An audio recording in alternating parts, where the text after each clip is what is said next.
Risi, marami kakaiba. Like what? Like kanina nung asabon pa tayo. Alam mo, Risi, hindi ko expected na ang ganda-ganda pala dito sa Talim Island. Ay, sinabi mo, Tito Roy, ang ganda-ganda dito. Hindi yun tayo tinatawag na Talim Island? Talim Islands? Oo, ito nga yung Talim Islands. Oo, Buracan Island po ba to? Tama po ba? Buracan Islands. Ay, ito to. Oo nga, Buracan Islands nga. So, Risi, parang ano dito, di ba mas ano pa dito kayo sa Boracay? Kay Tito Roy, mas gusto ko dito. Mag-i-enjoy ako dito. Oo nga eh. Ay, kaysa dun sa Boracay, ang mahal-mahal na, hindi Oo. naman ganito ka-fresh ang air. Yun si, parang fresh din siya. Parang gusto ko pumunta pa dito ng maraming beses. Oo nga, nakakatuwa talaga dito, no? Ay, Tito Roy, ba't di ka nang tingin mo sa akin? You look so good tonight, Riz. Oh, thank you, Tito Roy. Thank you sa aking mga sponsors. As Tito Eve, na lagi talaga ako maganda. Siyempre naman, ikaw ba, Riz? Pero, mas maganda ata ako sa iyo. Ay, gano'n. Tito Roy, hindi ako payag ka na. Ask natin sa mga audience. Payag ba kayo? Ano, Riz? Tito Roy, payag ba yan? Hindi sila payag. Okay, Ano? okay, sige, Riz, mas maganda ka na sa akin. Obvious naman na napalay ko pagpaganda ko kay Kalayan eh. And as far as I know na, nagpalay mo ka daw. Totoo ba yun? Tito Roy, ikaw bulupin yan ang gusto mo Tito Roy, alam mo, kahit hindi ako magpalay ko, maganda ako, sexy ako, maganda ang skin ko, di ba? O, kita mo, Tito Roy? Tito Roy, tingin ko yung guest natin pag nakita ko. Wow! Oo nga, Riz. Ganda, di ba? I-guess natin kanina ng yan ngayon. O, sige, Tito Roy, ikaw na pakilala sa Mga kaibigan, actually, meron po kami isang guest ngayon na makakasama namin sa aming talakayan ngayong gabi. Siya po yung extraordinary nilalang, Haribol. Easy. Haribo? At siya po yung, kahit hindi namin imbitahan, dumarating pa rin. Kahit hindi imbitahan, dumadating pa rin. Di ko naman kaya yung Tito Roy.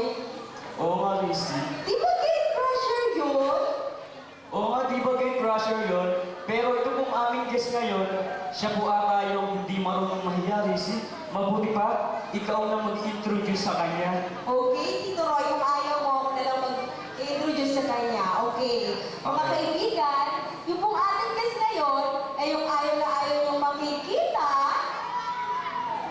ayaw na ayaw yung makakasama, ni ayaw yung marinig ang kanyang pangalan. Ayaw na ayaw talaga. Siya po yung great deceiver.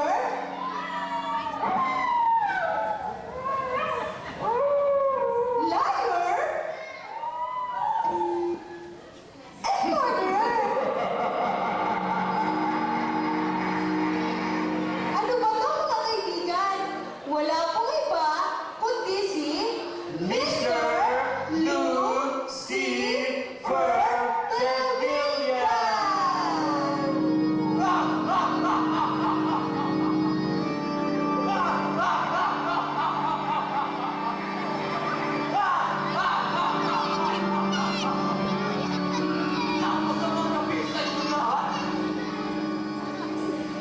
Roy!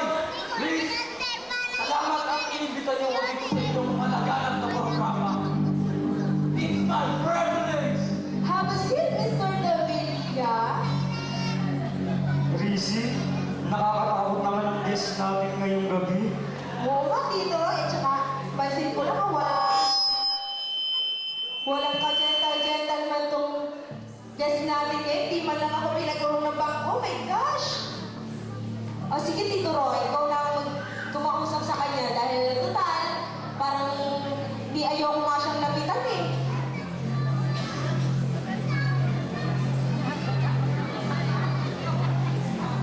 O, Tito Roy, speechless ha. Tatakot ka, no?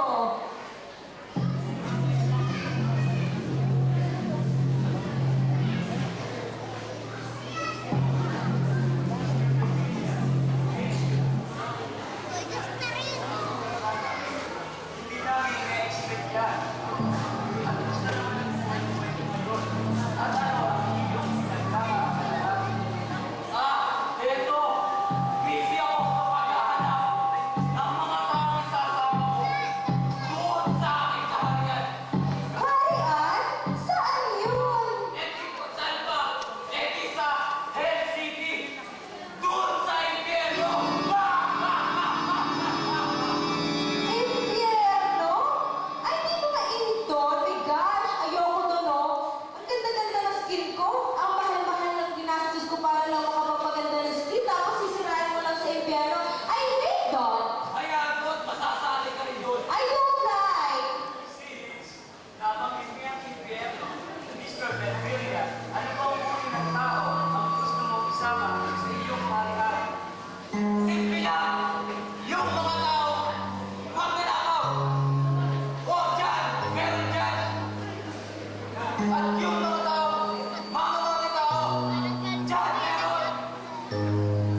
Si Jesus ba?